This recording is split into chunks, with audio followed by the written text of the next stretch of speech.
the Planning and Zoning Commission. I'm calling the meeting to order at 7:03 p.m.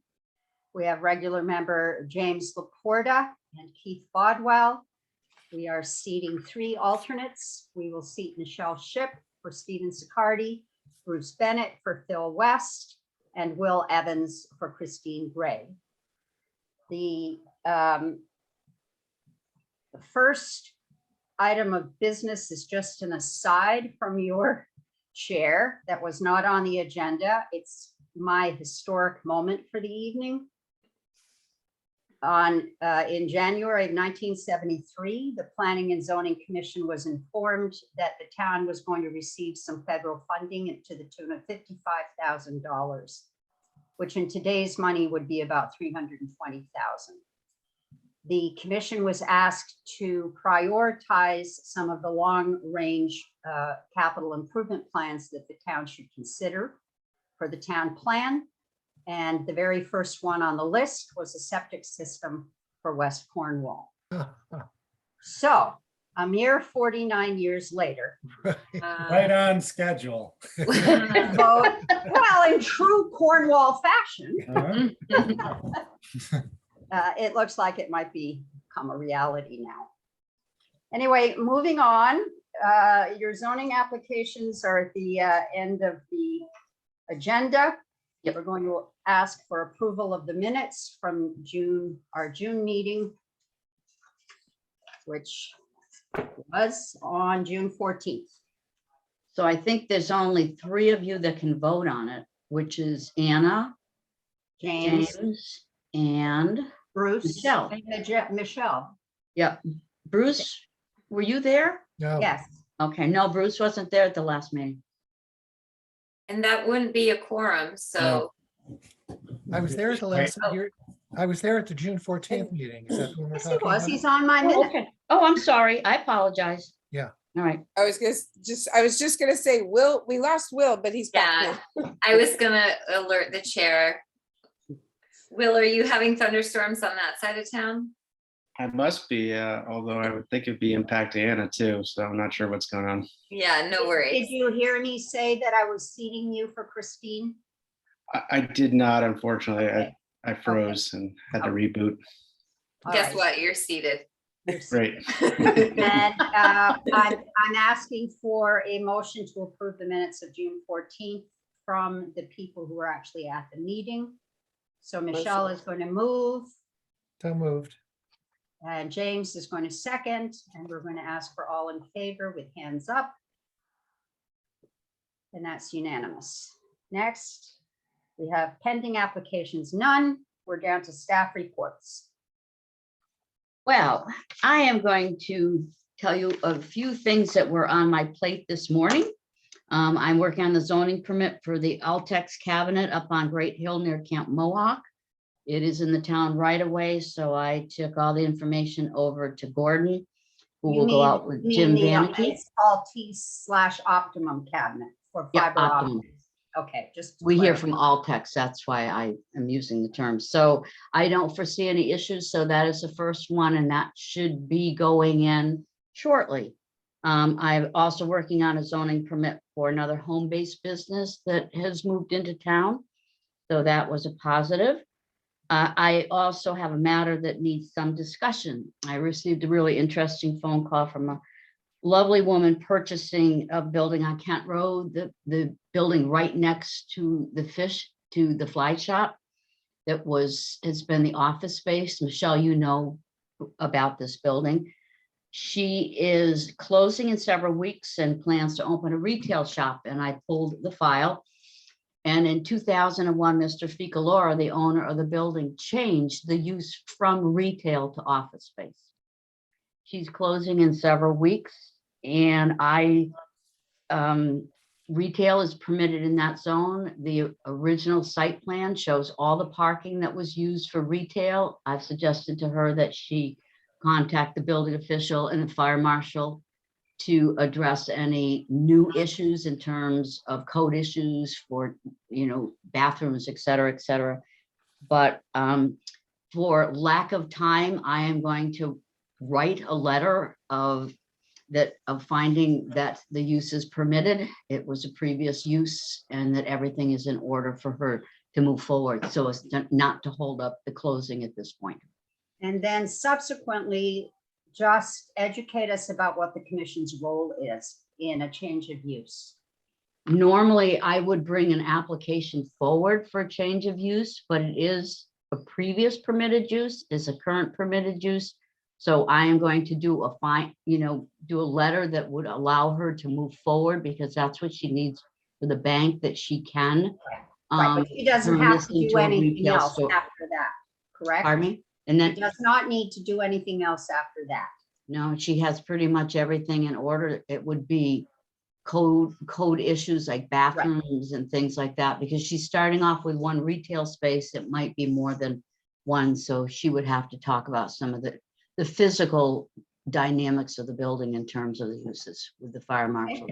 Yeah, so that's a positive, I think a real positive sign in Cornwall Bridge. We obviously have positive signs in West Cornwall with the approval of the wastewater treatment plant, and everybody seems to be really excited. I understand that the restaurant is busy all the time. I'm hoping to have dinner there myself when my daughter comes back, and maybe for my birthday. So I'm excited about going there. I am very positive about what is going on in my office. There's just people calling and making plans to, buy properties and move forward. There's a lot of excitement, I think, in West Cornwall with what is going on. The only down issue I have is, as you know, as a zoning enforcement officer, I also am responsible for issuing violations. I have a philosophy in terms of violations. If it comes to my attention that someone needs permitting, that they might have moved ahead in some fashion, a home business, for instance, that hasn't come in to get the zoning permit, I try to work with people. I find issuing notices of violation counterproductive when you can solve the problem with a conversation and getting the information to move the issue forward. I am unfortunately in a situation that I will be issuing a notice of violation. It goes hand in hand with a wetlands violation for a property in Cornwall Bridge, in which there's huge wetlands issues being caused by the removal of material without proper permitting. It's a residential site, and in a residential zone, you cannot remove excess amounts of material without a site plan in place, and there is no site plan. And person doing it it's going to have to come under notice of violation to get the issue under control, because it's a very difficult situation. It's wetlands. There's I have a lot of support from the engineer of record, and I feel that we can resolve the issue with proper orders in place to get it under control. Another little educational aside, something I only recently learned, a notice of violation is the same, i.e. equivalent to a cease and desist order. That's what this is going to be, yes. You're in violation for excavating, number one, in wetlands without permits, but excavating material off without a proper zoning permit in place. Yes. So, and as a zoning enforcement officer, if there is a problem with the notice of violation, my decision to write the letter to issue the notice of violation does go to the ZBA. So it's not going to come back to you for you to be the judge in this fashion. But Correct. I feel I'm on good grounds. I am working with the town attorney. Our very last section in the planning workshop, when we're reformatting, is on enforcement. And so we'll have more educational opportunities then. Okay, thank you, Karen. Is there any correspondence or communications? I did not have anything that I forwarded to you, so no, I'm Okay. Other business proper, I will just repeat what I learned today from Margaret Paskey, that the contractor who is going to install the equipment so that town commissions and committees can have hybrid meetings is having supply chain problems. And the whole project is being held up.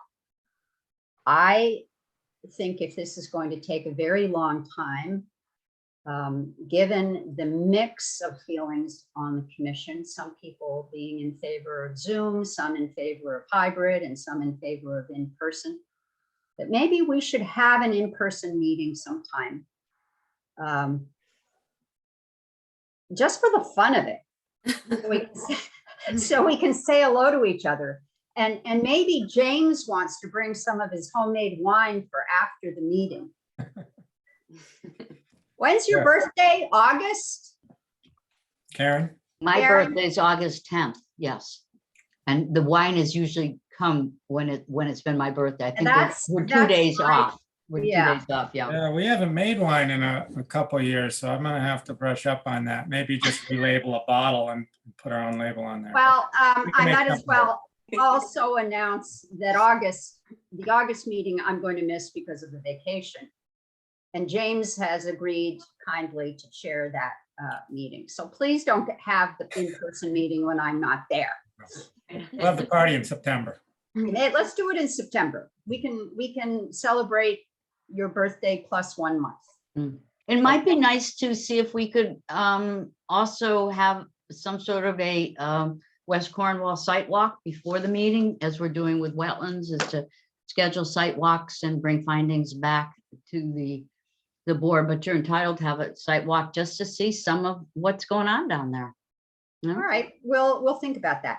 Yep. Very good. Okay, we are now down to Janelle's territory, the planning workshop meeting. Great. Did everyone have a chance to look at overlay zones? Yeah. Nice, great. So we'll jump right in. Does anyone have questions before I get going? A quick preamble for overlay zones, less changes, more so a lot of reorganization work. So I was pulling from various sections to just bring it all into one. And it dawned on me since our last discussion, so Cornwall Plains very much acts like an overlay zone. So I'm reconfiguring that use table that we saw at the end of our last discussion, taking Cornwall Plains out of it because it's not a base zone like residential 1, 3, 5 or general business, but an overlay. And then you'll see in the section that I'm about to bring on the screen, we discuss Cornwall Plains as it functions as an overlay zone. It wasn't implicit in the current regulations. So now hopefully it will be very clear that there's a base zone, which is the residential zone. And then there's a layer of additional approvals or uses that are approved. So just so everyone knows, so with any overlay zone, there's sort of this consideration of a base zone. There's a pre-existing zone, residential 1, 3, 5, or general business, which still governs that property. However, due to overlays, sometimes there's an environmental component that makes the zone a little bit more stringent in what's allowed.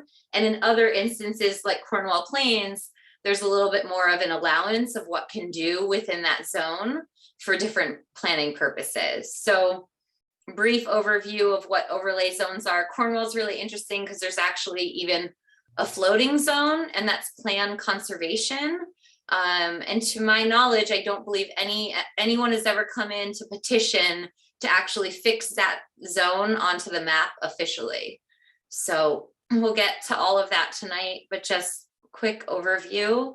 I'll grab my screen. We're at Article 8 already. So just for I'll just mention that the R1, R3, R5 zones came in the 1970 regulation overhaul, and the Cornwall Plains zone was created in 1995. I love the history, Anna. I always appreciate knowing this background. You know, the Cornwall Plains is the underzone is the R1, is that correct? Is that what it's designated as? Yeah, Okay. yeah, I do believe so. Tweak that, right. Yeah, so just to start, so Housatonic River Overlay Zone, as you'll see, a lot of the document presents the language in black. And that's because I haven't changed. I haven't touched this language. It's really important not to, because there's this Housatonic River Commission that really is overseeing the language of what's in our local regulations and also the governance of this zone. I have added just a link to Housatonic River Commission so that anyone that's reading the regulations in the future online can find out more about them. And I've also referenced page numbers because with dealing with overlay zones, I noticed there were little fragments of information about the overlay zones throughout the regulations. So we're really reorganizing in Article 8 to get everything all within one section so that if you're dealing with an overlay zone, you can read all the information that you need to know in one place. So I don't really want to read at anyone. The first section is just what the overlay is, how it has an inner corridor and an outer corridor. What's really useful is the fact that when we bring the zoning map into the regulations, it becomes more apparent where the overlay zone of the Housatonic River actually is. So that's a nice thing, just about making sure that we're reorganizing the regulations in a way that's useful, not only for commissioners, but also for applicants. And again, none of this language has changed. So the Housatonic River Commission governs many other towns along the Housatonic, and these definitions remain the same throughout. The boundaries, that was pulled from the very beginning of the regulations when the zoning districts were mentioned, and we're just bringing it here into Article 8. There was some fixing of land use office because it was inconsistent, and I'm sad Christine isn't here this evening because one of her big points that I really always appreciate is when she uses language just for consistency throughout the document. So I'm referring to the land use office as a land use office. Karen, is that correct? Yes. Okay, so Could I ask a question since we're Yeah. right here? In the current overlay zone, the inner corridor just is described as in terms of the 100-year flood hazard area, mhm, and then a stream belt area based on soil types. And that was a 1972 document that's listed. What I want to know is there are a number of documents listed, including one in 2014 by the Northwest Conservation District. yes. Are there updates to any of these documents that have been listed that we need to refer to instead? You know, Anna, I appreciate that question a lot. And what I would really like to do, I'm going to highlight this in the hard copy that I have in front of me, because what I'll do is I'll do that research, and I would really like to actually find that document so I can hyperlink to it. And Just so you know, Janelle, I work at the Northwest Conservation District, and a lot of those documents originate from NWCD because we redid the map of the inner and outer corridor because the original map did not have all the proper overlays for soils, wetland soils, floodplain soils, slope, erosive soils, and Tom McGowan came in and our cartographer went back to the latest information and linked all the maps. Obviously, now with floodplain being researched again, that might change a little bit, but I pretty much have that information. The original map was a little bit by guess and by golly, and the newer map with the soils is much clearer to find. I can get those Right. documents for you. my question too is if you have those electronically, it might be really helpful for us to finally have an appendix so Okay. that any of these sort of the impetus for certain things can then just be in the appendix, not necessarily that entire document, but Okay. the link to that document. In doing the Housatonic River Overlay Zone, I deep dove into the federal act that dealt with scenic and wild rivers, and it's just interesting information. So it might be helpful to have an appendix where we could link to these referred documents. I like it. Great, That great. was part of the whole piece, because in 2000, the fact that the wild and scenic designation paperwork has been sitting down in Washington on and off for 5 years, is now moving forward again. The Housatonic River Commission and everybody was trying to get the information that's needed, that the Department of the Interior is going to want to start to sign off on that wild and Great. scenic designation. Yeah. Great, because Janelle, can I- anywhere, oh, go Janelle, can I ahead, ask- Bruce. Can I Yeah, ask a question? Before we go on, I've read all this, but of course we couldn't open up the Housatonic River Commission. Do they have the same ability to be able to regulate construction and buildings in the, that overlay zone?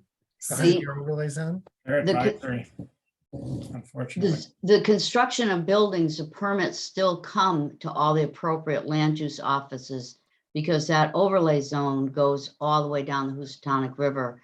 So a zoning enforcement officer, according to the map, when I have something come in, I'm obligated to check and see if it's within the zone. And then if it is, then I have to have them submit an application to the Housatonic River Commission, if it's especially in the inner quarter. Yeah, because they get to review it. Just as an aside, because we did have some projects that was applicable for, but they are considered an advisory commission, so they actually don't have the teeth to enable them to stop. They can certainly make recommendations and suggestions and plantings, et cetera.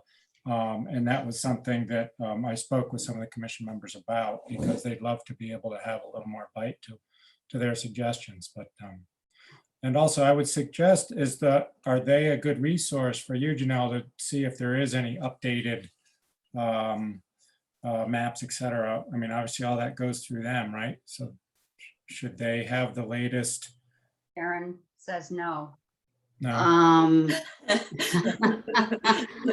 I'm glad map, we're having this conversation. all of the maps, when the Conservation District changed the mapping, we worked with Jocelyn Air to get the newer regulations and newer mapping into some of the other towns, because it requires a cartographer in many towns to overlay the new soils information on the mapping, because the original mapping was not done in a scientific fashion. It was pretty kind of hand drawn in, and now the lines are based on It was like maps on top. the flood hazard overlay zone.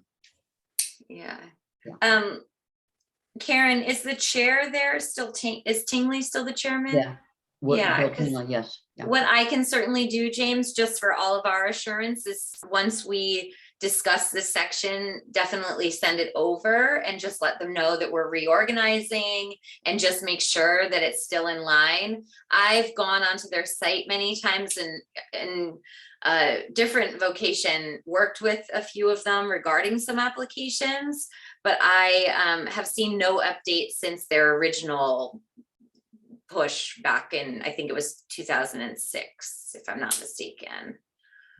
But I'll check. I definitely love an extra set of eyes on anything, especially the commission itself that is, involved. And just to your earlier point, James, about them being advisory, it's certainly true. The nice thing is that within our zoning regulations, because we have this overlay zone, we do have rules. And because we're not advisory as Planning and Zoning Commission, we have a little bit more teeth. So the boundaries, page 5 is the source of how the boundaries get described within the original regulations. That comes from Article 2, which is the zoning districts and the zoning map. Again, my only change is just using land use office consistently, and then linking back to Article 2, which is where the zoning map will live. That will soon be a hyperlink, so it will just, if there's a reader looking at this document online, it would actually be easier to link between the two. So again, this language hasn't changed. It gets into the boundaries, and then we get into the intent and purpose. That language has just been adopted, so it's consistent with all of our other sections where there's an intent and purpose section, and then we get into our definitions. So the intent and purpose comes from page 10, and page 10 is actually another section that touches upon the Housatonic River overlay zone. And interestingly enough, that's the uses chapter. So again, a lot of the work that I did between the last time we met and now was just organizing everything, making sure that we weren't missing anything.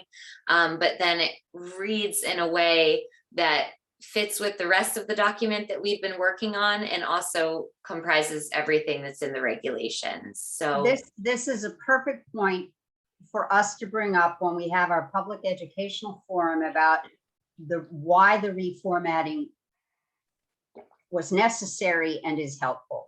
Because previously, if you were someone planning to do something in the Housatonic River overlay zone, you had to find 3 different sections it's true. in the document. And if you missed any one of them, you missed something important. Now it's all going to be in one place. This is a big bonus for the citizens. And us. Oh, I'll go ahead and finish. I'm sorry. Yeah, I'm done. I did want to react to one thing. James, you said advisory. I would point out that there is one commission that is not advisory. Inland Wetlands has jurisdiction Oh, yeah. within 150 feet of the Housatonic River. Well, And based on their new regulations, they can go further than that with extenuating circumstances, which can include slope, erosive soils, et cetera. They're not advisory, they're regulatory. And so when it came, for instance, for the Bend project, when the Bend project came to planning and zoning with the Housatonic River Commission at a combined meeting, you were bringing your piece there, but you also had a wetlands permit that was in place for it to come to you. So there's a whole intermix, especially on the Housatonic River, of all of the so-called Housatonic River Commission Advisory, Wetlands Commission Regulatory, and Planning and Zoning was regulatory power. that's a good point. There's something else that's not in right now, and it's one of the questions that I had down here. Public Act 2129 specifically directs planning and zoning commissions to pay attention to any waterway that drains into Long Island Sound. They give that a special emphasis. And I don't know how we might incorporate that in this section, but we have plenty of reasons to be concerned if there's local spills and poisons that get in the river that could affect Long Island Sound, but it just adds another layer of concern. Great. And Anna, just to jump off your point, the added layer of concern, the state plan of conservation and development, what I'll do is I'll grab the most recent one and I'll hyperlink that as well. If anyone is really ambitious and wants to go ahead and read that, so that any of these reference documents is now more integral to our regulations, but I just noticed that. And then this I actually want to get rid of, including but not limited to recommendations on page 13. I want to make it much more consistent with the regulations that we're working in, which is where we're actually referencing not specific page numbers, but the article and the section. I think, again, just Right. Inspired by Christine and her point on always just being so consistent. And I will likely link down here in B, we mentioned these plans again. I'll link them just for, I think just to reiterate that we're linking these, because sometimes people might jump to B without reading C, just so we keep showing that there's so much behind the Housatonic overlay. And then I've thrown in our public law 90-542, which is that National Wild and Scenic Rivers Act, which is actually really interesting. And then again, all of this language, none of this language is actually new. It's just carried over from page 10. I did highlight value of nearby housing because much to Anna's earlier point about Public Act 2129, the value of other properties really is not within planning and zoning jurisdiction. So whenever that's been mentioned in the regulations, I think it's our opportunity to really make it clear that that is not intended to be tied up in the decision-making of the commission. You shouldn't be scrutinizing whether you're approving a project, denying a project, conditioning a project based upon value. Again, like, we're not assessors, we don't have that skill set. So I've highlighted in orange, and my question to the commission is, do we get rid of it because Public Act 2129 bars us from talking about value? How does everyone feel? Yeah, I was a little surprised that it was actually ever in there. So, Yeah, I mean, I wish you guys could control the value of housing. Right. Over time. yeah, I think according to, everything that's been going on, that is definitely something that needs to be struck from the Right. document. Great, and I think. What do you think, Will? What do you think about that? Yeah, I think it's fair to say that's out of our jurisdiction. It's also very subjective. It'd be very hard to measure, especially by group community, if something's going to be impacted. Yeah, very subjective Okay. in nature. Thank you. And Keith, how about you? Are you still with us? Uh-oh. He's there. Perhaps not. Yeah, I'm here. You hear me now? He's Yeah. Yes, here. we hear you. Okay. Yeah, somehow I got muted. Sorry. Yeah, I agree. Take it out. Okay, thanks, Keith. If you're ever in a bind on the phone, I think it's *6 to unmute Yeah, yourself. that's what it was. It told me earlier that I was unmuted, so I don't know why it all of a sudden got muted, but No, we're good. no worries. No. No worries. And just when I do circle back with Housatonic River Commission, I'll make note that I've gotten rid of that just so that they're aware. Again, just so that we have that conversation and that they're aware of it. All right, now we've heard from everybody. I'm in favor. We didn't hear from James. Are you in favor? Sure. And Michelle? Yes. Okay, so it's unanimous. We get rid of it. Okay. Then we get into definitions. So again, just reorganizing, making sure that all the definitions are in the same place. These were sort of all over the place. So you'll see the buffer strip comes from page 79. That's very much in the end of the regulations. And I couldn't help but utilize the illustration because we have very little graphics in our existing regulations. So I figured, why not bring it on in? Because visuals are really helpful.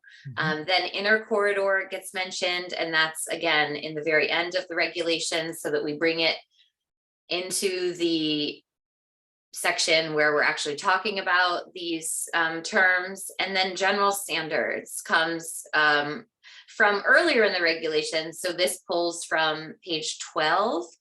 And I do want to bring out this may, because whenever there's a may in the regulations, I always have questions. So for the construction of new structures, what currently reads is that the commission can require retention and planting of native vegetation designed to treat stormwater runoff, prevent erosion, and partially screen the view of buildings in the view from the river. May is great at times. It's just my question is like, when do you require it and when do you don't? What are your parameters? Are they clear? Have you ever even utilized this within the regulations to your knowledge? I don't remember a single application within the Housatonic overlay zone in the many years I've been on this commission. Wow. And I was part of the commission when we passed that overlay zone. Wow. Yeah. Oh, the I Ben think project, it's, the Ben project was. well, the bend, Yeah. yes, I'm sorry. That's, but that was not it's not, doesn't really count in my mind because it wasn't a private, private project. It was a town project. The thing that I've noticed about all of our older regs is that language giving the commission leeway Yeah. to make rules up on the fly is often present, and I don't think is appropriate in this day and age.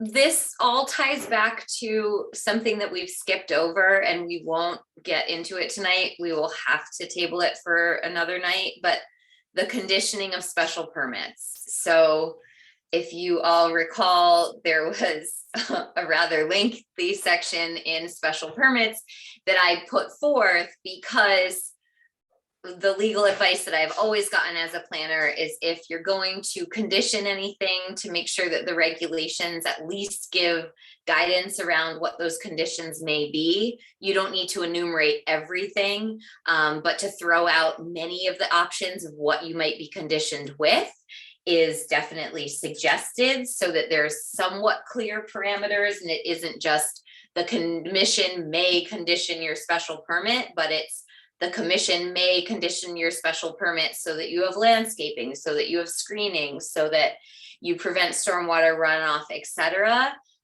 So this might be a part of that discussion. If Sure. we want to condition, and just to at least give some suggestions around what conditions can be. Again, very much in line with like control of the built environment. I have seen some conditions on applications, not in this town, but in other towns where the conditions really have nothing to do with zoning, and it's concerning. The color of the sign? Well, There- it strikes me that imposing conditions on the fly like that is just asking for a lawsuit. Yeah. And a court decision.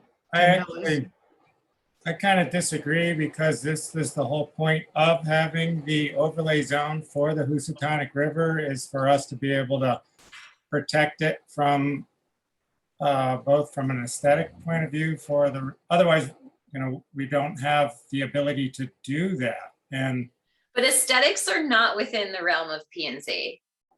well, we've got stormwater retention, vegetation, treat stormwater, prevent erosion, partially screen the view of the buildings and the view from the river. How is that not, it's, of course, aesthetics are in the realm of the planning and zoning. That's half our regulations. Aesthetics really shouldn't be. Well, It's- maybe it's not the right word, but we have things for fencing, height, signage, whether things can be lit. We have, maybe aesthetics, we're not talking about the color that they can paint the building, but we are talking about the ability to screen intrusiveness, something. the intrusiveness think- of the built environment, I think is what you were, I rather think than the a- difference- Yeah, I think the difference is that the stuff that James you just mentioned is all measurable, where aesthetics isn't. correct. I see Michelle. I thought I saw Michelle Ship raise her hand. Go. I have a couple of questions. So I kind of agree with, on the premise that I think it should be here. If we have permissive regulations of what we can and cannot do, if it's in there or not in there, does that also apply to what the commission can and cannot do? Like we say, we only say what people can do. If it's not in there, they can't do it. So if we don't have something in that says we as a commission may ask you to do this, then do we have the opportunity to be able to do it if later we see that we want to do it? That's a really, really good Right. point. Good point. Mhm. Yeah.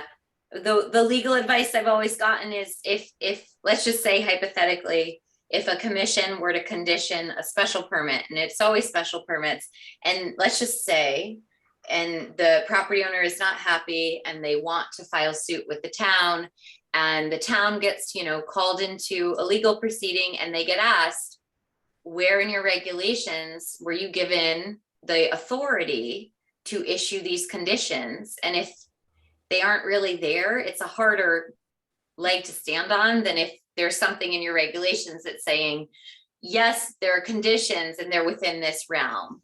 I'm not saying that these might not come into play, but it just got me thinking in the greater conversation about the ability to condition special permits. Right now, the current regulations really lack specificity around like what that may or may not be. It's just, or they might condition. So But this particular regulation it's does very have, specific. so Yeah. therefore it's okay to leave it the way it Well, is. Yeah. Right? I would agree with that statement, Anna, that yes. And the tricky thing is, as the commission deciding and making sure, let's just say you have a project and you approve it, but you're like, we really need some stormwater runoff measurements, some natural vegetation, to make sure that if any application comes before you, that you also condition a similar application in a similar manner. That's true. I feel like this topic of stormwater and all that came up on the Tyson application. I remember his neighbors asking about the runoff and different things and how it was going to change. So I feel like it's already something that comes up. It may not be in this overlay zone, but isn't that something we look at most properties in conjunction with others? Good question too, Yeah. Michelle. Great question. It's always in any land use, what happens to stormwater is a question. So this isn't really unusual for us. It's just saying we might ask you to do it for reasons, especially because you're by this overlay zone. And so we're just retaining some right to make protective, not that we're going to, and that's the may versus the shall. Yes. We're not saying we're absolutely going to, but if we see a need, then we're going to. Yep. Well, I want to point out under your general standards for all special permits, there is a statement that talks about pollution of, surface water pollution, et cetera, et cetera. And so that is a reason why somebody, especially with a contractor shop and storage, has to show that there will be no pollution of or runoff from those vehicles or whatever. So that's part of your standards that requires you in some fashion to address it, whether it be with an engineered plan or low impact development or natural features and stuff. That is really one of the kind of silent overlooked pieces of the special permit general standards. Good. But it's always addressed.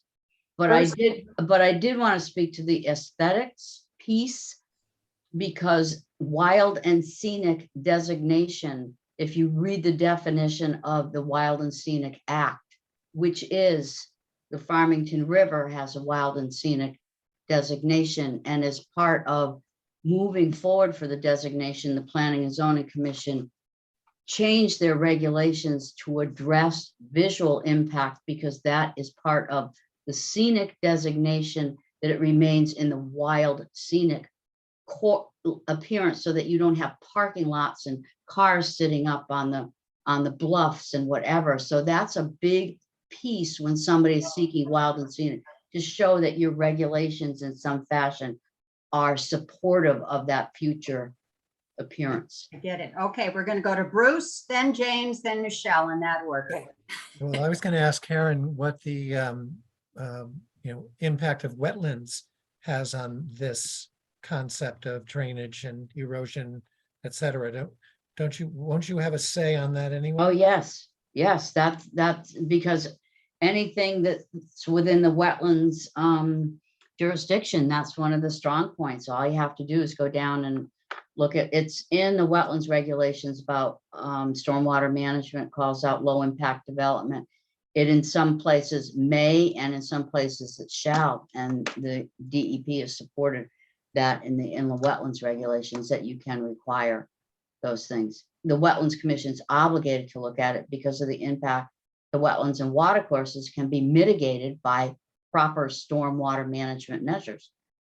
So how you're going to mitigate any impact of wetlands and watercourse? You're going to have appropriate stormwater management measures on the site, and that is part of permitting. Yeah. So I think that zoning and wetlands should be on the same page with this, and so I don't see that this section that we have here So Bruce, we get City into welcome. stormwater management because it isn't specific just to one overlay, but actually townwide.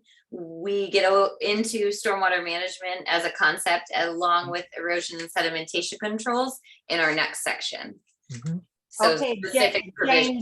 James is next. He also, I'm sorry, I didn't mean to interrupt you. No. No, it's fine. I just wanted to clarify that our regulations will touch upon that, and that will be a good moment for the harmony with IW to make sure that we're working with inland wetlands to the best of Right. our ability. Great. James, you had a question, or you had your hand up. I think we lost James. I think we lost James. Oh. All right, maybe. well, while we're waiting for him to come back on, Michelle, you also had your hand up. Yeah, on the aesthetics and the screening. So in the learning process, do we ask in any other case for screenings at homes, like screen your air conditioner, screen your this, screen anything? So screening from the river is just a different form of what we ask in other places. Yes, the Yes. answer is Okay. yes, we do ask for screening in other contexts. One that really stands out in my mind, Michelle, is the home business regulations. So, Right, the The screen your stuff from the street, I remember, yeah. yep, the So- commission, and we left that language much like the language here where there's a may. The commission may, especially if it's like a parking area that's abutting another residence or something Right. along those lines. So the purpose of my highlighting may was just to bring it to the commission's attention that there's a may in there. So that's where your job comes in, just to, do your work with making sure there's precedence and, just understanding that that's in there. And that's sort of a power that commissioners hold. That was a good discussion. Yeah, really, really good. Yeah. So then we get into the uses and activities permitted within the overlay without a zoning permit. And again, this is all in black, so it is verbatim from the existing regulations. And that is actually repeated in the regulations. So this section was actually one of the harder ones just because of all the flipping that I was doing and all the control find of terms to make sure that everything is pulling itself together into this section. So we get all of this is There was like a repeat on page 16. Yes, Didn't need exactly. to be there at all. Yeah, thank you for noticing that, because Yeah, I did. I thought I finished and then I saw I page know. 16. Yeah. So then we get into the uses and activities permitted in the overlay zone subject to a site plan. And I reference Article 6 because that's where, and remember the commission had this discussion where we were really struggling to think about other instances where a site plan approval is required and not a special permit. Well, here are some examples. So this is all, language carried over. And then we get into application requirements. So the site plan and the erosion and sediment control plan and the stormwater management plan, all of those will soon be hyperlinked to the section that's going to follow. So specific provisions will follow overlay zones, Article 9, and we'll get into, right now, erosion and sedimentation control is a forgotten about chapter towards the end of the regulations that will bring forth, and same with stormwater management plan. Right now, everything about stormwater management is sort of piecemeal. So some of it is in the Housatonic River overlay section. Other pieces of it are mentioned elsewhere. We're gonna just finally bring it all within one section, and that will be next month.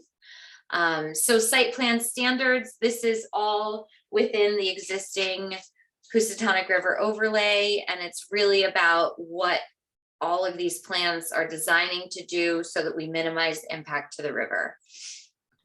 So there's a lot there. Then we get into particular projects within the buffer strip. And again, this is all verbatim from the regulations as written. Then we get into uses and activities permitted in the overlay zone inner corridor subject to a special permit. And we're referencing other sections, so just tying our regulations together. And then we get into application requirements, and you'll see this is all, again, very much what the regulations currently says. We soon, once I get to these sections, we'll be hyperlinking the stormwater management plan. The LID, low impact development standards, will go into detail in our next section so that everyone understands the low impact stormwater management thinking, along with erosion and sedimentation control, because they're really hand in hand. And then approval criteria, that was a really nice piece that's pre-existing in the regulations. And this gives the commission a lot of guidance, so that when you do have an application, you actually can go through your approval criteria and make sure that you are just analyzing applications and allowing them or disallowing them based upon your approval criteria. So that's a really nice piece to have in there for your guidance. Then you get into your standards, air and water pollution control. This is mentioned, like Karen said, when it comes to special permits, but this gets mentioned again very specifically to the Housatonic River overlay zone. Flood control, we'll get more into flood control with the flood hazard overlay zone. And then again, very much verbatim from the regulations is this mineral exploration and excavation. It's same with subsurface sewage disposal systems, more ENS control, which will further reference timber harvesting. And then we move right into our outer corridor standards. And again, this is all verbatim and it comes from page 48. I added a little bit of language just because I think it should be known that anything with subsurface sewage disposal systems has to be reviewed.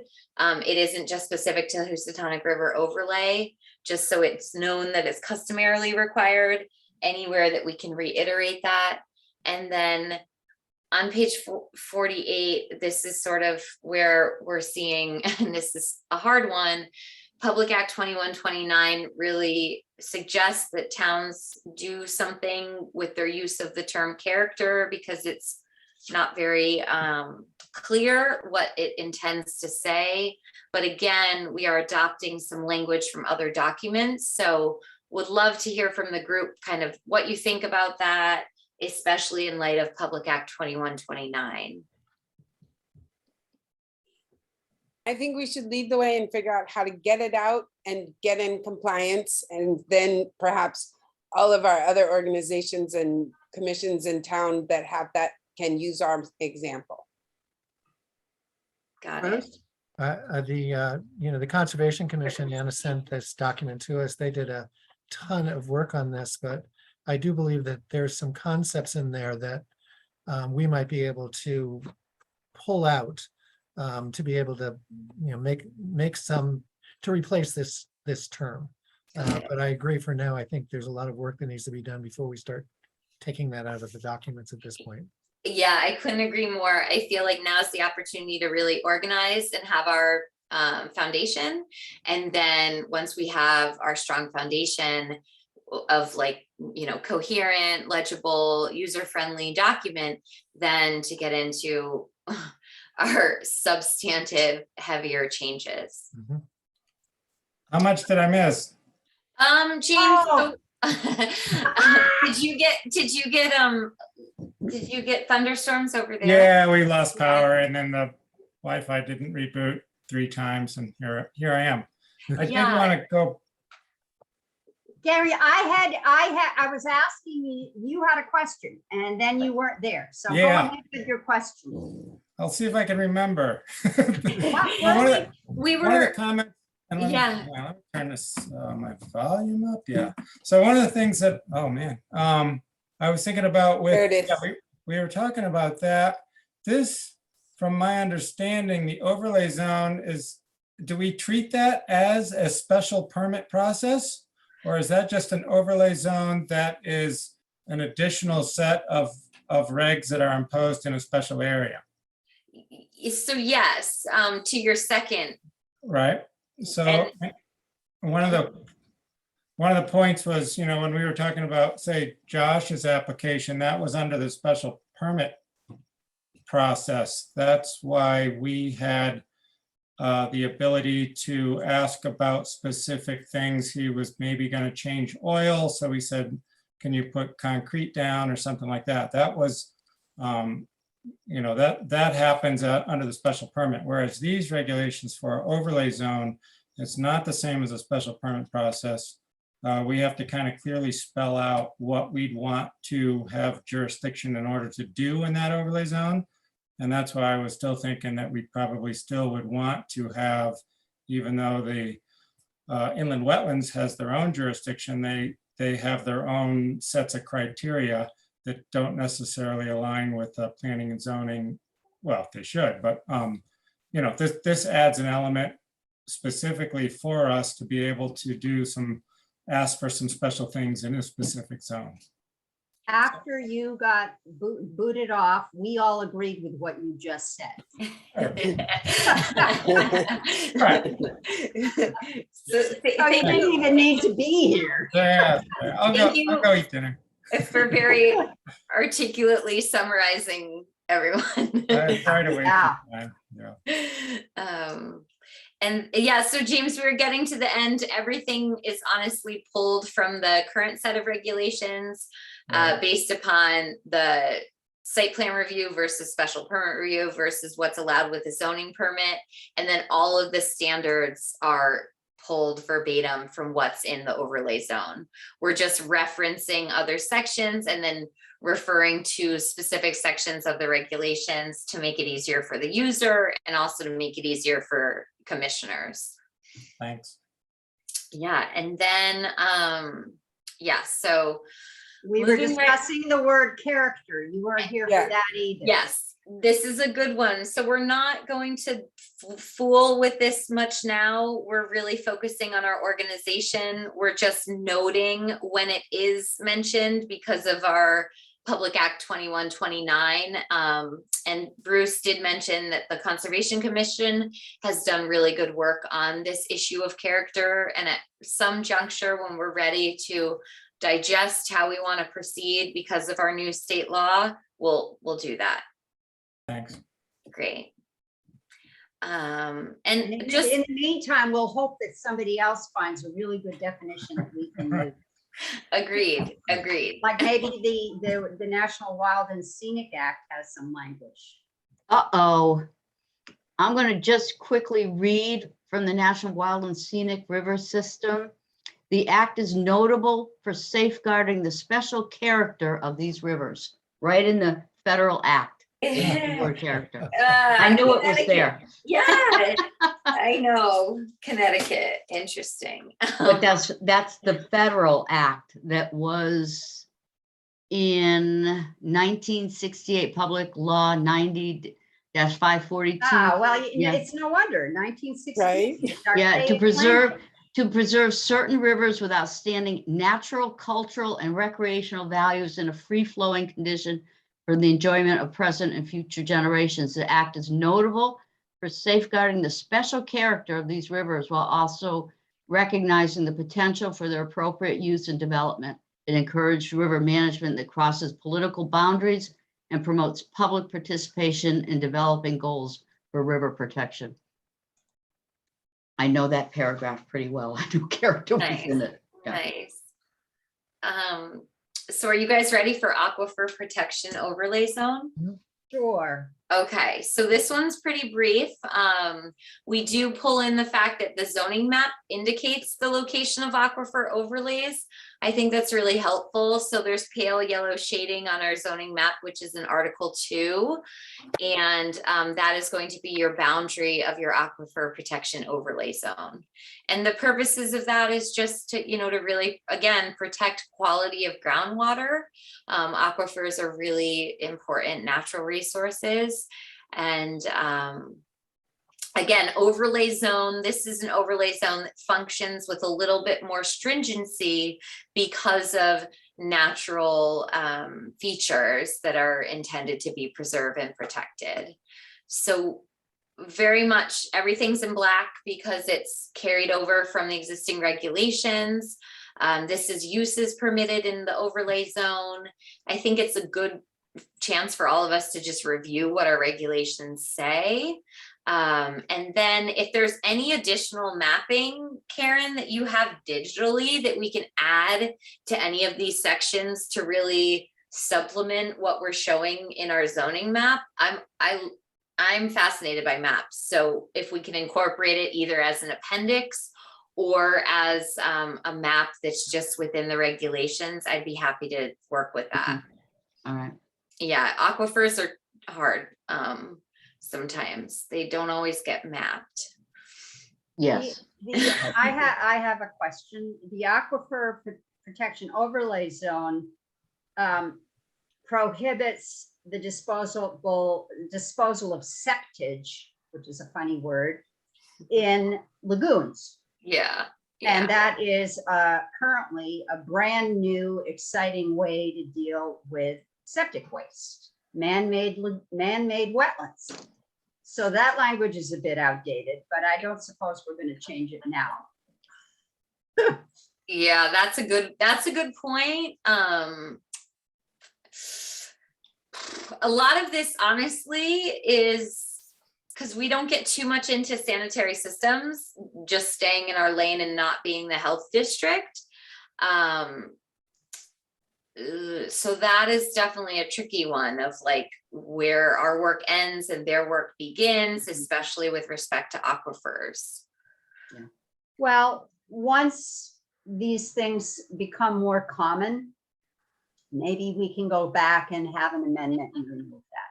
That's a good point. But there are, I did a lot of research on this when I was involved with the wastewater committee very early on in 2015. And there are cities of up to 10,000 people that use man-made wetlands to deal with their septic water, with their sewage. Yeah. I think definitely something that I'll flag, just knowing future discussion around this sort of thing will be something we'll want to revisit.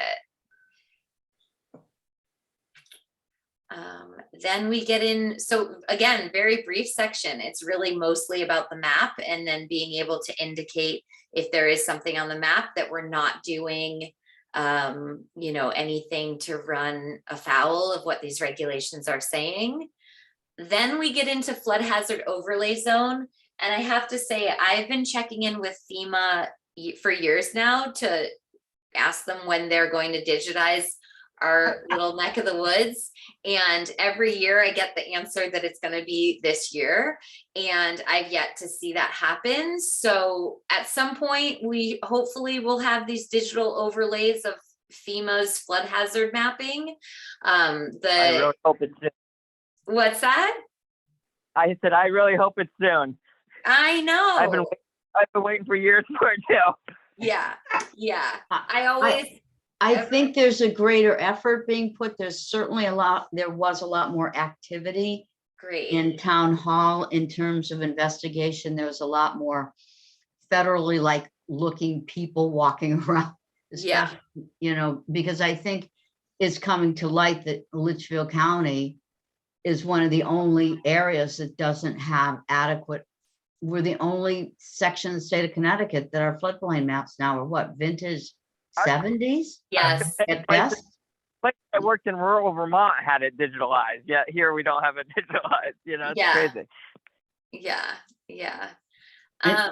There are discrepancies in certain parts of the town, especially right outside the village where floodplain, one person doing elevation says it goes across Valley Road and the next person says it doesn't. So there have been some real issues in the land use office in terms of who says where floodplain is, because you have different interpretations with surveyors and engineers. Yeah. Are we currently using your maps, Karen? They go in and are obligated to use the floodplain maps, but if they have to shoot their own elevations, which they can do out in the field, because the floodplain maps are pretty general. And so if there's a real question, you have to go out and actually shoot elevations and do your own lines based on ground, surveying and mapping. And that's. You do a letter to map amendment.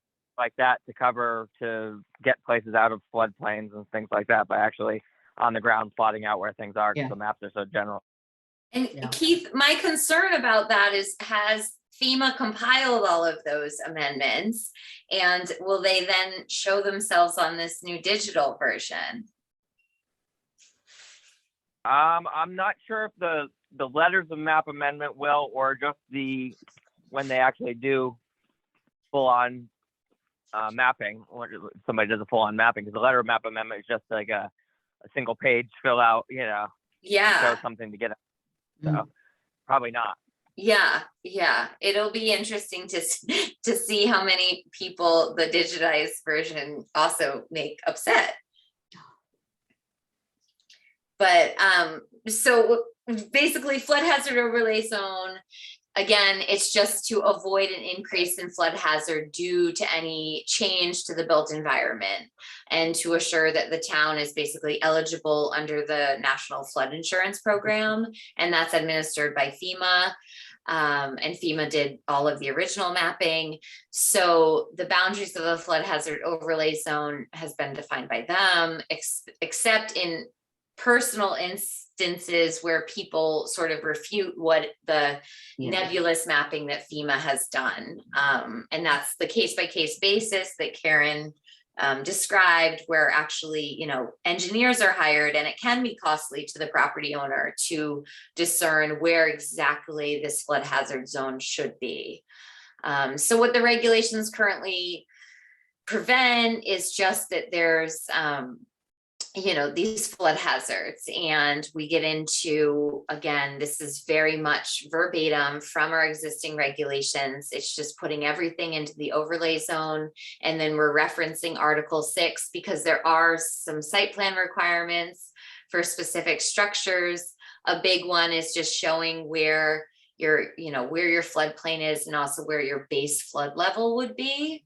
And this is definitely costly to any property owner that has to deal with being in a flood hazard overlay zone. What I would love to link to, and if we have this flood insurance program regulations that are apparently a document of the town, if there's any way that can be scanned and digitized so that we can link our regulations to that, it might be helpful to have as a tool, or again, just as a piece of an appendix, so that anything that we're referencing within our regulations can be accessed by someone if they are doing this work in the comfort of their own home, and just so that all the information can be in one place. So Karen, do you know of these regulations that are referenced, the flood insurance program regulations? I think there is a very old set someplace in town hall. It's stuck in a book, yes. Cool. Yeah. It's very, is it, I'm assuming it's very delicate and probably not something. yeah, it's a paper copy, yes, yeah. I'm pretty sure that I have them on paper. I'll digitize them. Amazing. They're I paid no pretty out attention of to them. I date. wasn't interested, but I have. Yeah. Yeah, I mean, just if we are referencing them in our regulations, so it's just helpful to know what it is we are referencing. Then we get into Cornwall Plains zones. So unlike the other zones, Cornwall Plains is actually an overlay zone. Instead of being more restrictive, it's actually opening up other uses. And this is just, an innovative way to have adaptive reuse or productive reuse of the large buildings that are located in the village center. So Anna mentioned that these were enacted in 1995. So you'll see the uses are permitted. It's an added allowance of things that you can do in this Cornwall Plains zone. I carried over language from our last discussion. So we were talking about public utility lines. I added the caveat if they're subject to local jurisdiction, because there was a lot of discussion around when public utility lines really won't be up to the decision-making of the commission. And then we did update, just so now we reflect our major home businesses, because that's a new sort of use category that we're working with. And we're carrying over the language about the bed and breakfast establishments. There was discussion last time about this whole 15 number of bedrooms. And my understanding was that we were just leaving it as is. I can't see it ever coming to fruition for anyone. That's a major operation, yeah. And then we get into, so this is all coming from page 16. We get into the other special permit uses. So this is within the regulations. I've highlighted it in orange because it reads uses which are considered to be generally compatible with the purpose and standards of this zone and therefore may be permitted under this section include but are not limited to professional, business, or financial offices, apartments, elderly housing, nursing homes, life care or similar facilities, artisan studios or workshops. The reason why I highlighted it, I would like to just make sure that this language around elderly housing coincides with our discussion that we had last time with our uses where we were updating that language. And I'll pull it. I just want to grab that sheet so that we're all on the same page about the language that we're utilizing. But I was also curious if the commission ever actually, or anyone on the commission was aware of these applications coming through where there's a use that wasn't really explicitly allowed, but got asked for. Just my own curiosity, honestly. Not explicitly allowed, but asked for.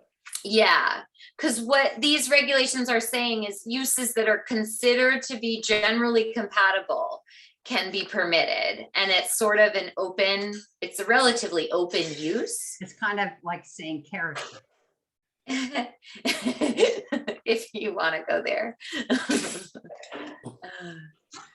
I have a question. Yep. Well, as I'm reading through it, a lot of those seem to be things that would come under that major home business category or our other home business regulations. So how does having them listed there compared to E and in other places of the regulation? And so just wondering that. Just to jump off of that comment, Michelle, what I'm not clear on, or what I'm sure the commission, some fellow commissioners might teach us, is the home businesses have that component of a residence. So there's always that residential piece.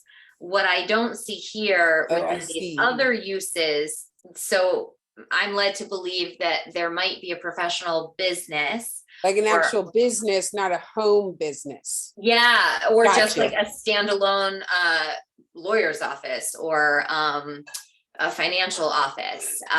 So that's how I interpreted it. I was just curious if any sort of longstanding members on the commission had instances where applications came before you and it was sort of this other use that kind of falls into this paragraph.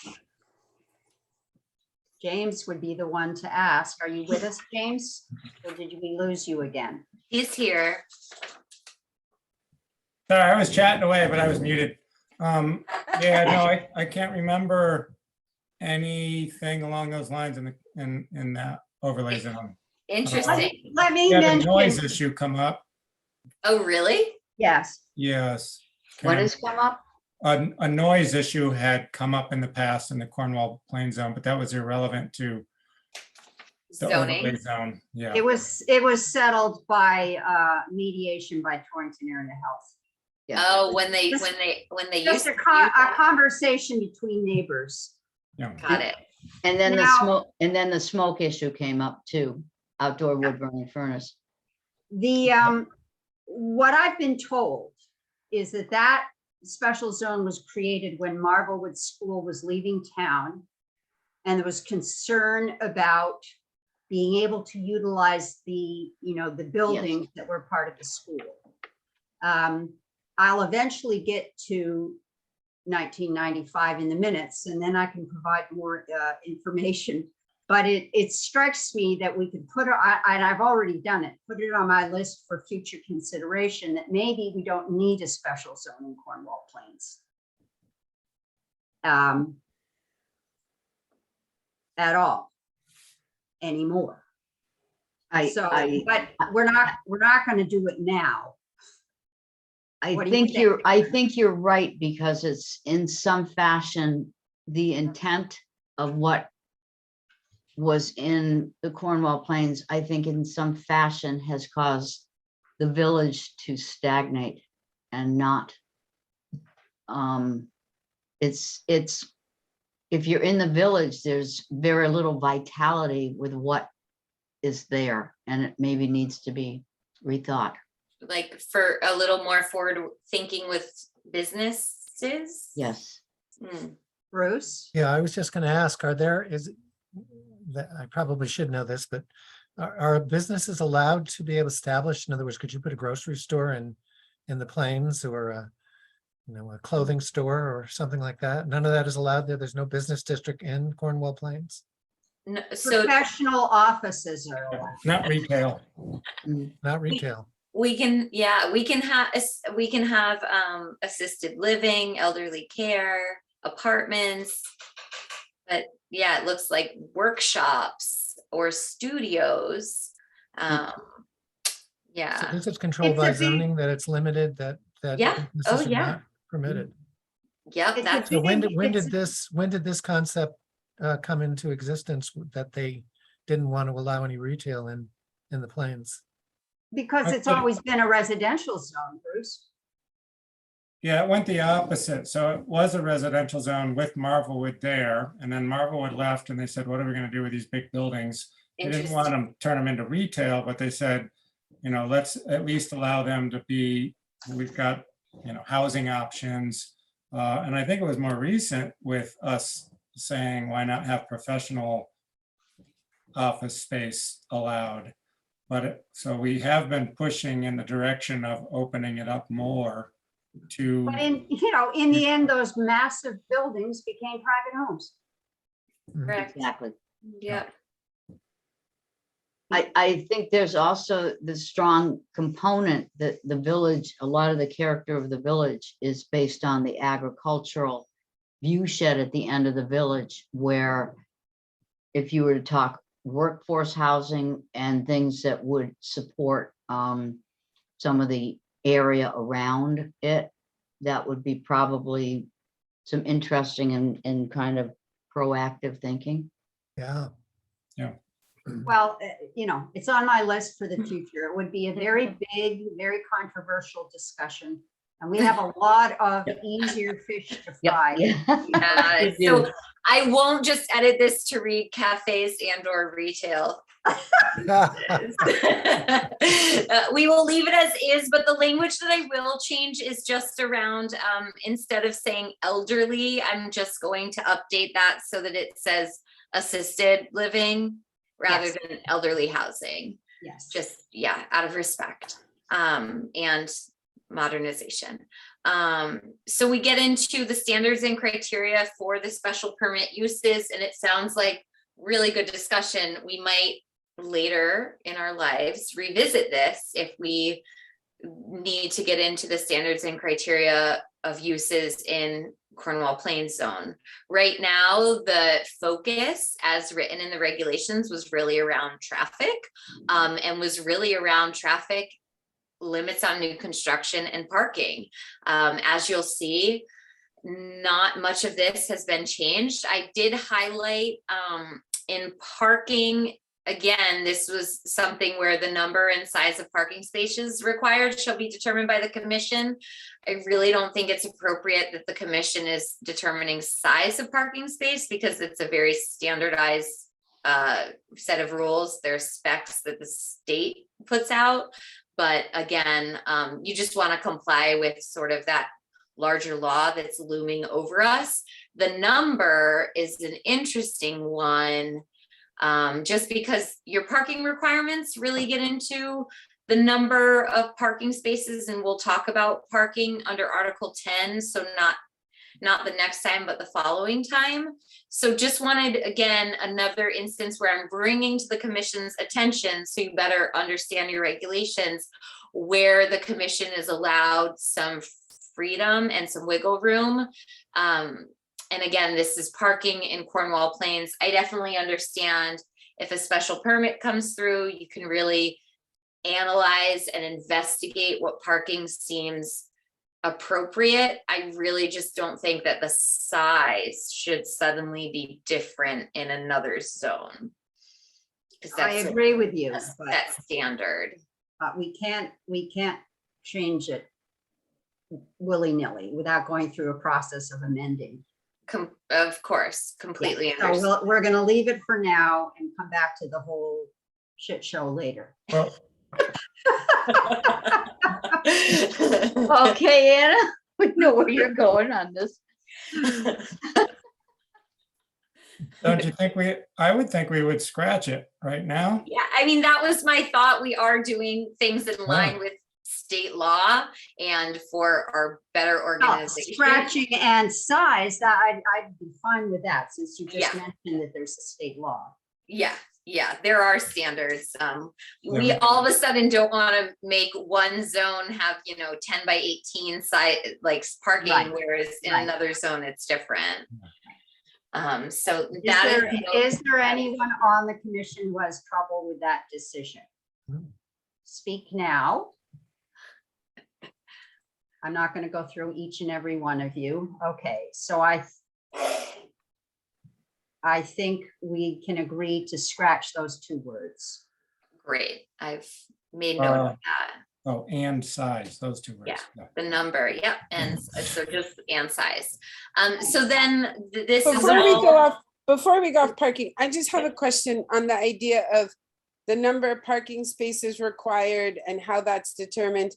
In other times, my recollection is the state sets, like, I remember we had something where we said one thing, but the state said another, and so things were kind of shifted around. Is there anything on a state level that applies to the number of parking spaces in this area? No, you're thinking Okay. about the accessory apartment regulation. Yeah, no, but but there was Michelle, also like the home business one had like, it was an incongruent, like if you had one way, but you could have, it just didn't make sense. yes, yeah. And the same with accessory apartments. So that was very much a local rule. The one part where the state does have jurisdiction is for public commercial where there's handicap requirements. Okay. Yeah. Does that answer your question? Yes, so we don't have any state jurisdiction that's superseding if we say we only want 3 cars and they say, no, they get to have 4 cars, kind of thing. Or no, they only get 2 cars. That is correct. However, what the state has recently jumped in about is our, tricky topic of housing. So the state via Public Act 2129 has now said you can't require more parking spaces for accessory apartments. And we hit this with our regulations because within Cornwall's regulations currently, if you have an accessory apartment, you're required much more parking than if you just had a single family home. So it's incongruous with what's expected with dwellings. So it's not a one-to-one. It's sort of like you get penalized by having an accessory apartment because you need 3 spaces, not 1. And what the Public Act is doing is cleaning those discrepancies up. Okay. And that's all the state's push for enabling mechanisms to more easily create some housing options across our state. Thank you. Another slight aside with parking is we did pass something historically to allow the distance from the retail store, say, where their parking can be applied to. So say in West Cornwall, instead of the parking space having to be within 50 feet, it's within 300 feet of the store. So you can have a more centralized parking space at a distance. And I think I really appreciate the approach with the shared parking, because I think more and more we're realizing different uses take place at different times. So you don't actually need that max build out of parking. And we'll get to that when we look closer at our parking regulations, but that's a really wonderful thing that currently exists in Cornwall's regulations. I was just going to add, if you're ever in Cornwall Village on a Saturday morning, if you want to see shared parking, because at any given time, you can have the farmer's market, you can have something going on at the library, you can have something going on at the church, you can have people parking on the street to visit the Historic Society, and everybody just kind of walks. It's very much a walking, it's street side parking. Everybody gets off the road, lets people pass. And it's not legislative. We never really counted parking spaces, for instance, for the farmer's market, because it's street and everybody shares street parking. It's not assigned parking, it really works out well. Also, when you have your ceremonies or your public events on the town square, you've got to have people that are willing to play in the sandbox in the village. And that has always worked, which is nice. Yeah. Because to try and assign and say for church, you can't use street parking for activities. That's just not the way it happens. Yeah. Just an aside. Great. Anyone else on parking? Okay. Okay, so we do get into one other thing I just want to note on all of these standards. The one thing that I've added in green is around lighting, because I think it's really hard to completely achieve that light from all exterior lighting fixtures are contained on the premises. I think, like, if you have a floodlight, if I walk by your house, I'm gonna see it on the street.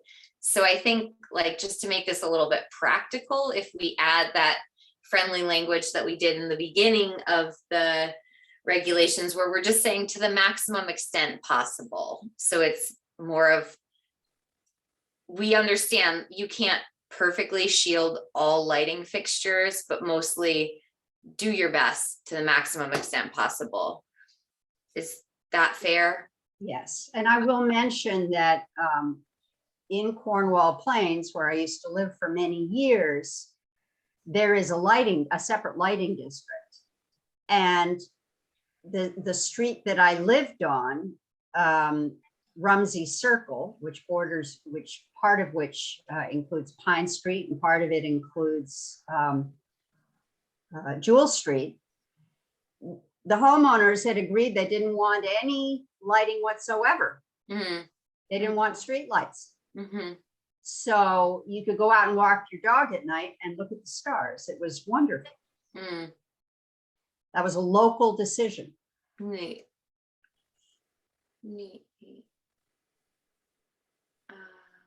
Okay. So then I'm just another example, just so the commissioners are aware, there are instances where you can require a landscape buffer to screen new parking areas. And this is sort of another answer to Michelle's earlier question. There are these, specific instances where it would be a piece of what the commission's work is doing. And then the same goes with the signs. So you're asking for that rendering, just to bring that all to your attention. I think going through the regulations, it's actually a really good exercise for all of us to just be a little bit more familiar with what our regulations currently say.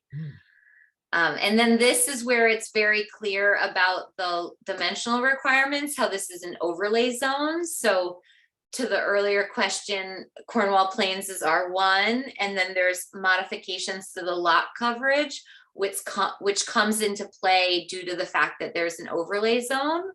I left a little note here. I think a lot of times people propose, oh, I'm gonna just do gravel and it's fine because of stormwater. But when we talk about stormwater next time, I think it's important to note gravel actually falls under the impervious category. So that's just something to consider, because a lot of times people will say, like, oh, my parking isn't gonna be paved, and that's great, But at the same time, gravel definitely drains a lot differently than the way like a grass area would, or I'm just really a sur- I was natural really- area I was would. really surprised at that, Janelle. Is that new? I mean, That's something that I've seen that actually comes from the state, I do believe, and you have prompted me to find that. I want to say it's in deeps regulations, and Karen help me, but if not, what I can do, Bruce, I'll research that because I'm interested myself. I Yeah. want to know that source. I'm like, because I've always been sort of, some towns say it is, some towns say it isn't, just to get a sense of, is it impervious? Because I always thought Right. pavement was impervious, gravel. right. It's not as pervious as a natural. Gravel is definitely considered impervious. Yeah, and Keith, do you Really? know where that's from? Because I know it's something. Is it ENS? Is it deep? It is ENS, yeah.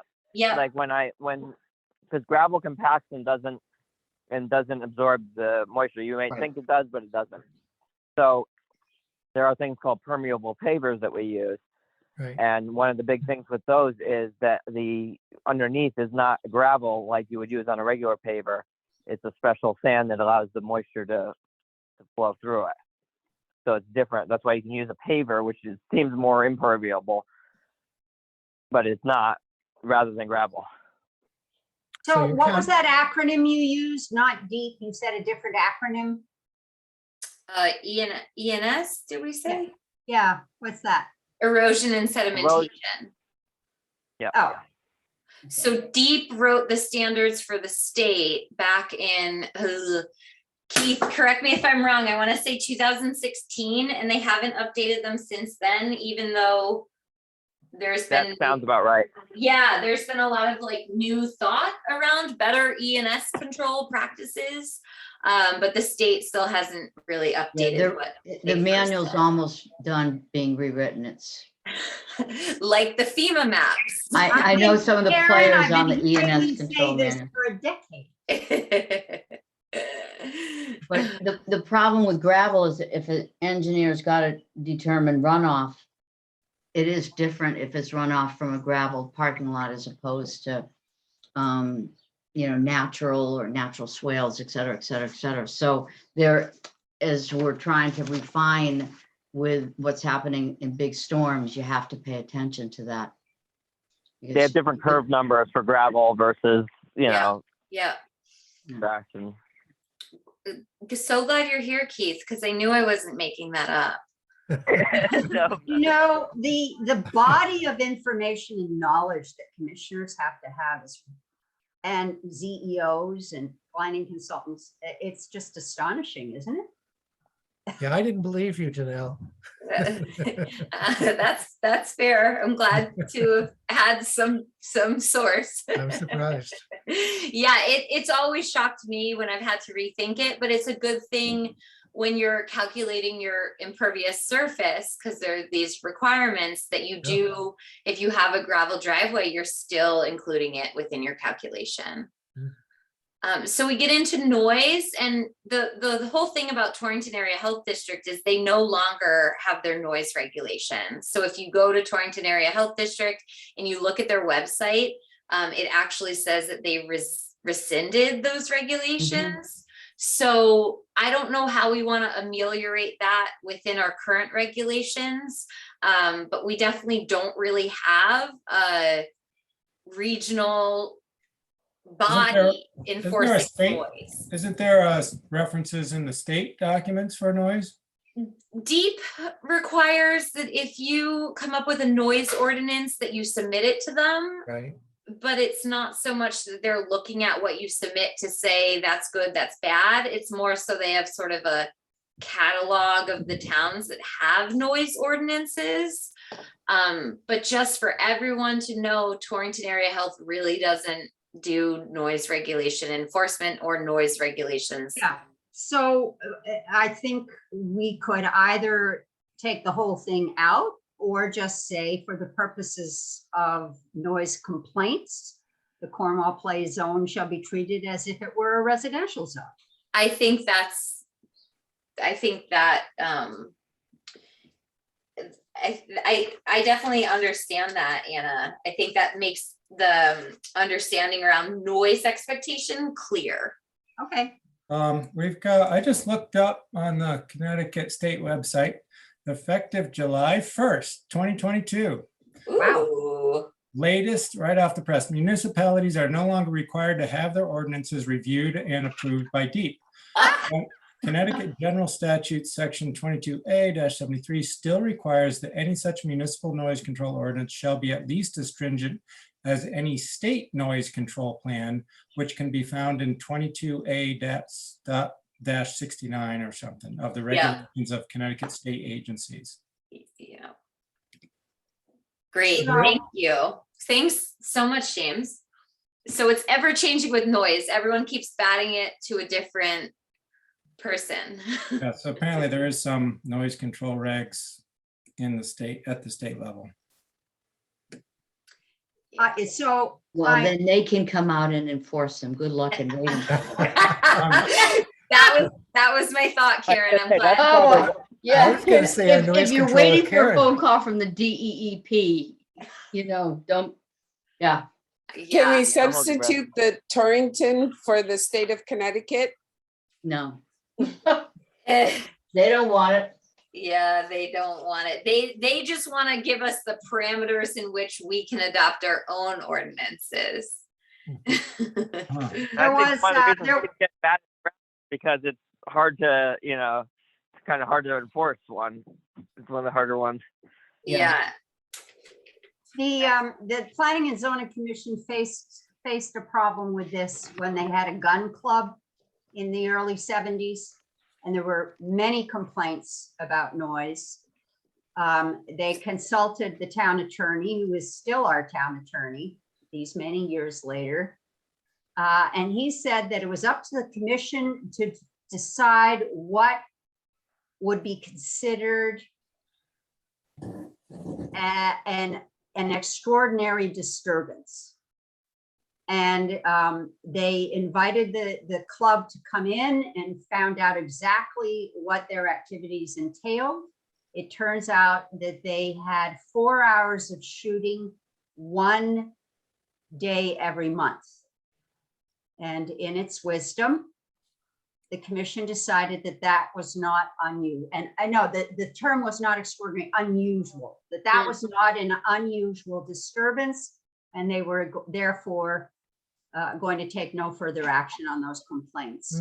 And after that, the gun club provided the commission on a regular basis with their schedule. I thought that was a really good, they brought in the complainants and the gun club members, and they all sat down together. Is that the Hollenbeck Club? Now it's called the Medad Muzzle Loading Shooting Gun Club, something like that. I think it was in Litchfield, right? No, it was in Cornwall. Oh, it Cornwall. was. The one in Litchfield was somebody else. Okay. But Yeah. when I really believe that on a local level, when you have these sorts of problems and complaints, in the old days, the commission often used to bring everybody in and sit down and mediate. Yeah. Yeah. And that's what neighbors need to talk to neighbors, Yeah. Yeah. not run around tattling to higher authorities, hoping that some guy with a big stick is going to come help them out of a dilemma. Yeah. That's a good point. It's your show clause hearing. Whatever that is. it's a remedy to, like, if there's a zoning issue, you can kind of have your hearing, which is like a mediation. Yeah. Yeah. Anyway, so noise is tricky. People want regulations, but I don't think we're ever going to have a satisfactory one. Yeah. And I think the commission can function and the CEO can function as mediators just by conversation. I'm going to give you something to laugh at. We have a rooster problem in New Hartford. And a dear friend of mine had to get rid of her rooster because she didn't have the 1.5 acres for one large animal. Oh, She's lived here no. for 50 years. Oh, no. Yeah, Well, so her rooster went They to a new call a home. rooster a through large animal. Yeah, I was gonna say, so a rooster is a large animal? So I- it went to its happy home in Massachusetts to live its life out, crowing with other roosters that have been displaced. Yeah. See, because. Well, Wow. on that Yeah. note, I did notice Kent Planning and Zoning will be hearing a rooster issue this week as well. So stay tuned Very for the interesting. northwest corner adapting to roosters. Well, so interesting because and not to get too far afield, we'll go right back to planned conservation zone before we adjourn. But I have had conversations with farmers around the right to farm because granted, there's a need for roosters.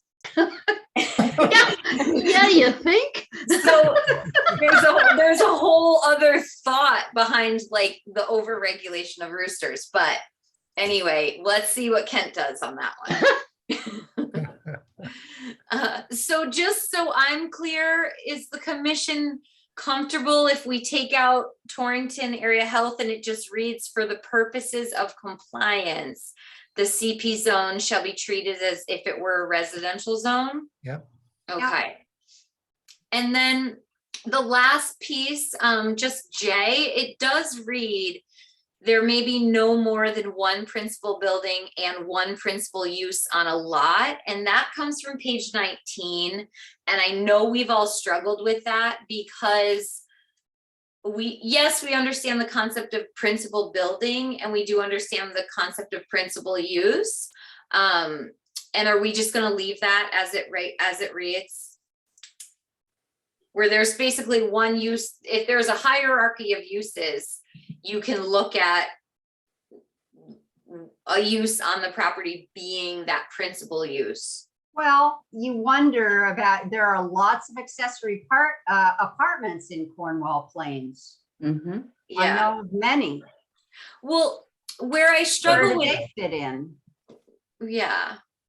Well, and how would that work if one of those big houses had a principal use of a residence, but then wanted to do like a business there as well? Then that would be two purposes?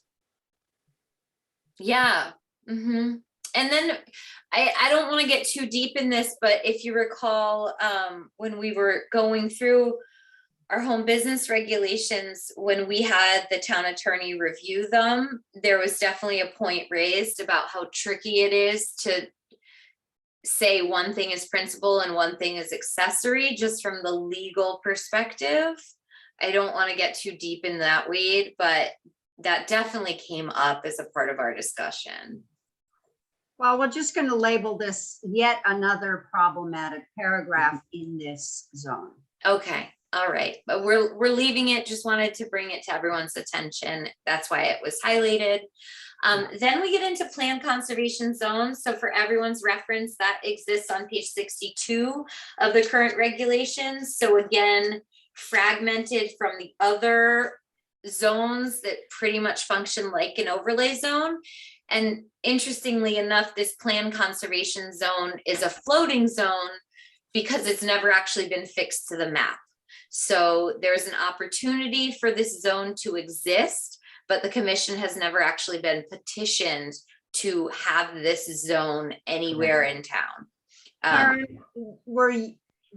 did this zone, was it created during your time here in town? No, I married into that. But if you remember, the 2010 Plan of Conservation Development and the transfer of development rights argument, that was the lead component of the housing section, which the commission basically said, we're not doing that because the TDR concept was to create areas that you would cluster more houses and to create open space, transfer development rights, et cetera, et cetera. So since the 2010 housing piece, which was starting to kind of changed this, kind of went away, but the whole issue of this planned conservation zone has not been on the front burner because you simply haven't seen that kind of growth. Yeah, since I've I was come. involved. I was involved when we had this come about, and I think there was talk about potentially looking at the area across from the grade school at some point about a possible location for increased housing density, utilizing this tool. So when I first came on the commission, that was kind of, we spent a lot of time on this kind of thing, but as nothing ever came of it. And it was also quite controversial in terms of where are we gonna pick, you know, not in my backyard kind of feel. Yeah. So But, you know, as a tool to have increased density,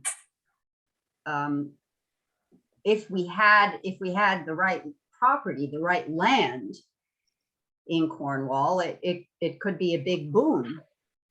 Well, your incentive housing zone, that whole debacle years ago with the piece down on Kent Road. So this whole zone has just been quietly sitting in the books, and everybody talks about it being there, but nobody ever opens the door and tries to go in the room. So Well, it would take a developer with singular vision. Yeah. so I'm Those senior condos that I want to have in town, because I have a particular interest in such things. There would be a mechanism. Well, there is land in the plains, right? That old building that was torn down to the left of the church. That could be developed that's into exactly more- what was discussed for going in there. That was going to be where many of the ladies that have since passed on expected to live their lives out without their husbands. Yeah. That was openly discussed, but it You just guys never are happened. talking about getting rid of men or males or roosters all night. What's going on? I'm asking, but no, that did come up because some of the big buildings in the village could have been housing opportunities, and it just hasn't happened. Bruce, one of the sad things about Cornwall demographics is that we have among the highest percentage of senior citizens under 65 of any municipality in the state. And the other sad truth is that women outlive men by this is a medical statistic I'm giving you now, by an average of 7 years. So ergo. Gotcha. Madam Chair, I do see Michelle had a comment, I think. Well, I have a question. So maybe I as I read this zone, I read it as conserving the land, but I hear the discussion around housing density. So was it written in order to prevent that? Or am I misinterpreting what this zone is? It was a tool to do both. So instead of having your standard, 5-acre zone, a house on every 5 acres, instead you would increase the density in a certain area of a larger tract of land in order to conserve the remaining land of that large tract. So instead of having a house on every 5 acres, you have 5 houses within a 10-acre area and have the rest of the 50 acres conserved. So it was a tool in order to try to get a developer to come in and get some kind of increased density availability, as well as having not necessarily a developer, but as well as having a conservation component.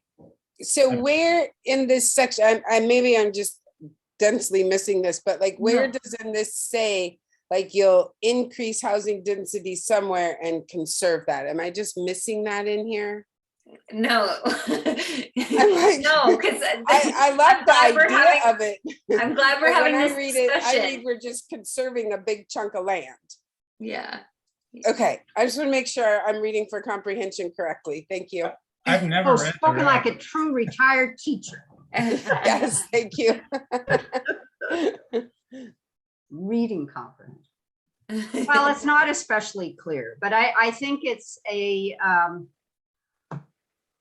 regulation that has potential, and perhaps the biggest barrier to actually ever making it happen was the need for public sewerage Yes. Mhm, at the Exactly. expense of private sewage systems. Mhm. So let's start looking for bigger properties down there in West Cornwall.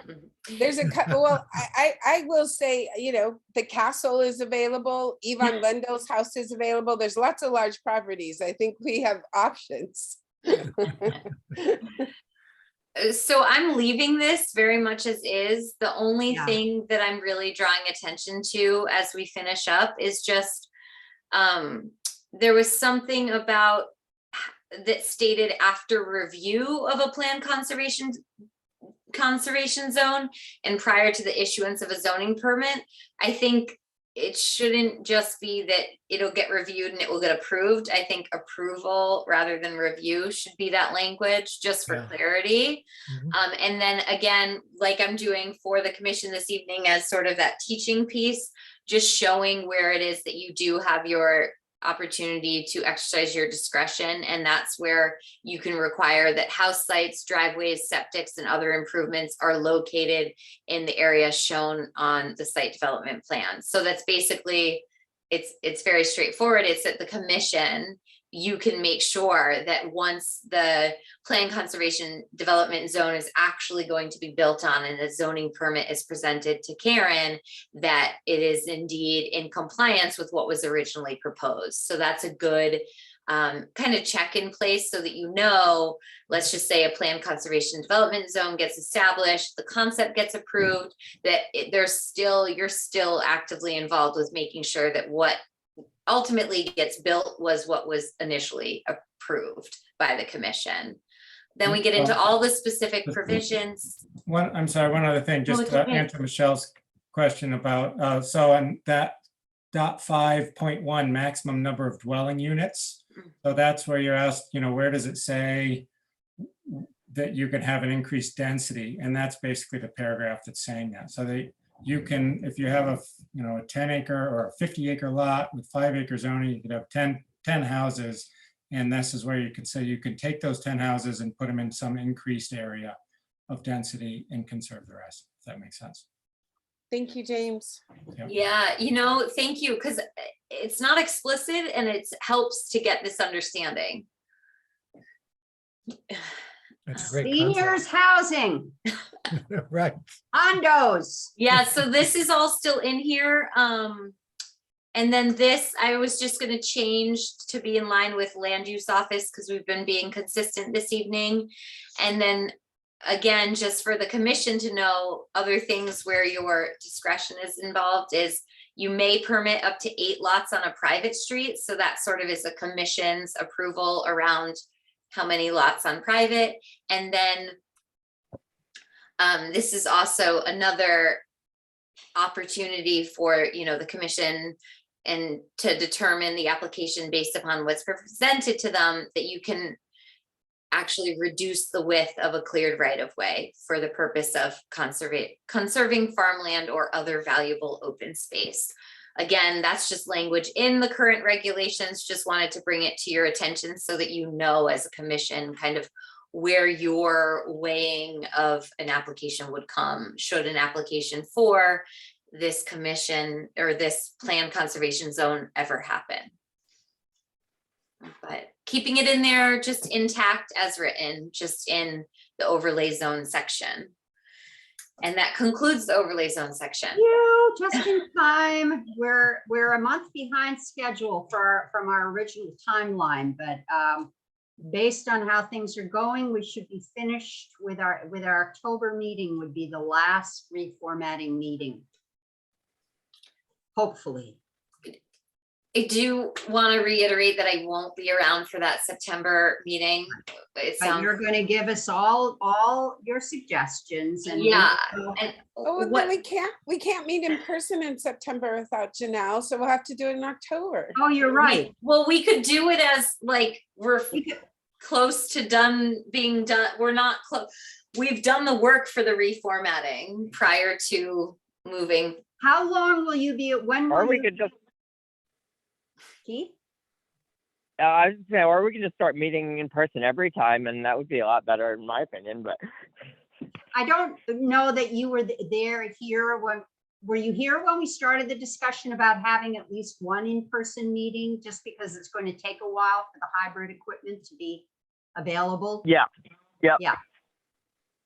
Okay, well, I don't want you to meet in person in August because I won't be there. We don't want to meet in September because Janelle won't be there unless we decide we're going to have a special meeting.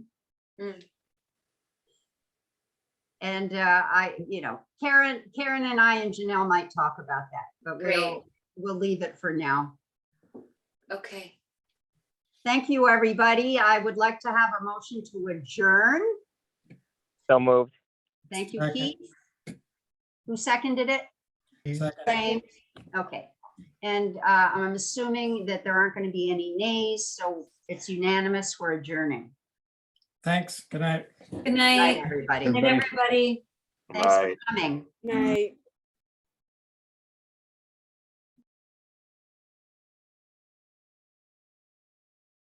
Uh-oh, Margaret had her hand up. Yeah. How long was her hand up? For a long time. Uh-oh. Okay, Oh, well, I'll shoot a text to Anna about that. Goodbye, Richard. goodbye. Have a great night. You too.